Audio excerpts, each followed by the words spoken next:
Assalamualaikum warahmatullahi wabarakatuh. Dalam video kali ini, saya akan menjelaskan beberapa hal mengenai sistem upah. Yang pertama yaitu pengertian sistem upah. Sistem upah merupakan kebijakan dan strategi yang menentukan kompensasi yang diterima pekerja.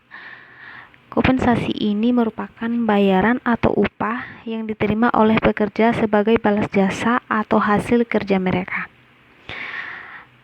Macam-macam sistem upah. Yang pertama yaitu sistem upah menurut waktu.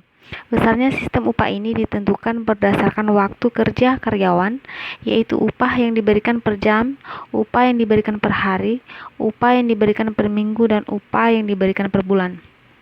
Selanjutnya, sistem upah menurut kesatuan hasil. Jumlah upah yang akan diterima oleh karyawan bergantung pada jumlah produksi atau hasil yang dicapai oleh masing-masing karyawan. Sistem upah borongan. Untuk besarnya upah yang diterima dalam sistem borongan ini ditentukan oleh jumlah barang yang dihasilkan oleh seseorang karyawan atau sekelompok karyawan. Selanjutnya, sistem upah premi. Dalam sistem upah premi yaitu disediakan upah tambahan atau premi bagi karyawan yang mampu bekerja lebih baik.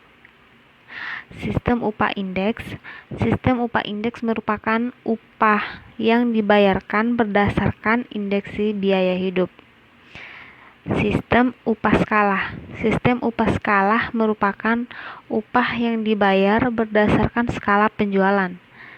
Jadi, jika jumlah penjualan meningkat, maka upah yang dibayarkan akan meningkat pula, begitupun sebaliknya.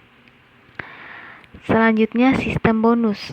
Bonus merupakan pembayaran tambahan di luar upah atau gaji yang bertujuan untuk merangsang atau insentif supaya karyawan dapat menjalankan tugas dengan baik dan bertanggung jawab. Ada sistem mitra usaha. Pembayaran upah dalam sistem mitra usaha ini sebagian diberikan dalam bentuk saham perusahaan. Sistem upah menurut banyaknya produksi atau produktivitas. Dalam hal ini merupakan sistem upah yang diberikan sesuai dengan peningkatan atau penurunan jumlah produksi barang atau jasa. Yang terakhir yaitu sistem upah menurut prestasi. Dalam hal sistem ini merupakan upah yang diberikan sesuai dengan prestasi atau jumlah barang yang bisa dihasilkan oleh masing-masing pekerja. Selanjutnya yaitu faktor-faktor yang mempengaruhi besar kecil sistem upah. Yang pertama yaitu regulasi pemerintah. Besarnya kompensasi juga dipengaruhi oleh faktor peraturan perundang-undangan terkait upah. Misalnya, pemberian kompensasi karyawan wajib mengacu pada upah minimum yang berlaku di setiap daerah. Yang kedua yaitu kompensasi perusahaan lain. Nilai kompensasi juga dipengaruhi oleh upah di perusahaan lain yang bergerak di sektor yang sama. Selanjutnya, kemampuan perusahaan. Perusahaan berskala besar atau punya reputasi bagus tentu bisa memberikan kompensasi yang besar bagi karyawannya, seperti gaji, berbagai tunjangan, kesejahteraan, dan fasilitas. Dan ada juga jenis pekerjaan dan tanggung jawab. Semakin besar tanggung jawab karyawan, semakin besar pula kompensasi yang ia peroleh sesuai dengan struktur dan skala upah. Dan yang terakhir yaitu peranan serikat buruh. Kompensasi karyawan juga dipengaruhi oleh peran serikat buruh, terutama dalam perjanjian kerjasama.